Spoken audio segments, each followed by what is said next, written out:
জুলাই গণঅভ্যুত্থান যেটা হলো সেটার মানে যদি বেনিফিশিয়ারি বলে আমি হচ্ছে সবার চেয়ে বেশি।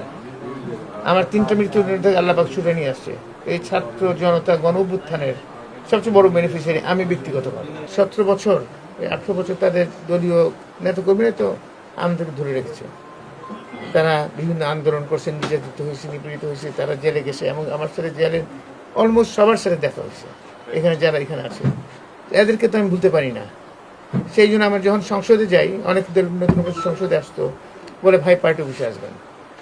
আমারও মন কেন্দ্রে উঠছে যে না, উচিত আমার পার্টি অফিসে যাওয়া।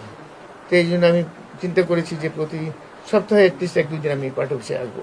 আপনি তো জুলাই আন্দোলনের ক্ষেত্রে বিচার প্রক্রিয়া তো চলমান এবং 2-3টা বিচারের রায় তো হয়ে গেছে এবং আরও অনেকগুলো রায় হবে বলে আমি জানি। আমি এটা কোয়াইটলি আমি খোঁজ রাখি এই যে কয়েকটা রায় হয়েছে, আরও কয়েকটা রায় হবে, আরও চলমান আছে।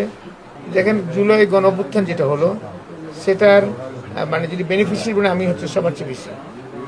আমার 3টা মৃত্যু আল্লাহ পাক ছুটে নিয়ে আসছে। এই ছাত্র জনতা গণঅভ্যুত্থানের সবচেয়ে বড় বেনিফিশিয়ারি আমি ব্যক্তিগতভাবে। এই ছাত্র জনতা যারা করছে, আমার দল এবং ছাত্ররা যারা এটার সাথে জড়িত, তাদের কাছে আমি কৃতজ্ঞতা করতে সারা জীবন থাকবে আমার। সেটা আমি তো ভুলবো না, ভুলার কথা না, উচিত না। আর এটা হলো একটা পার্ট। আমার ব্যক্তিগত কৃতজ্ঞতাবোধ, আমার দলেরও কৃতজ্ঞতা নিশ্চয়ই আপনারা দেখেছেন। আর জুলাই সনদের ব্যাপারে মাননীয় প্রধানমন্ত্রী এবং আমাদের দলের শীর্ষ নেতৃবৃন্দ বারংবার বলেছে প্রতিটা অক্ষরে অক্ষরে পালন করা। এর মধ্যে কোনো আপনাদের কোনো কোশ্চেন নাই, কোনো দ্বিধাদ্বন্দ্ব নাই, কোনো আপনার কোশ্চেন করার কোনো সুযোগ নাই। সনদ যেটা সাইন করা হয়েছে প্রত্যেকটা ইনশাল্লাহ পদে পদে প্রত্যেকটা আপনি অক্ষরে অক্ষরে পালন করবেন, নিশ্চিত থাকেন। আমার মনে হয় ওনারা কেন বলছেন আমি বুঝতে পারি না, বাট জুলাই সনদটাই তো বাস্তবায়ন হবে, তাই না? কি আমি আপনাকে দিয়ে প্রশ্ন করছি, তাই তো? সেটা যদি বাস্তবের আন্দোলনের প্রয়োজনটা কোথায়? আপনি যদি জুলাই সনদটা নিয়ে তো কথা, জুলাই সনদের মধ্যে যা যা আছে অক্ষর অক্ষরে পালন করতে হবে, এটা তো আমাদের আন্ডারস্ট্যান্ডিংটা।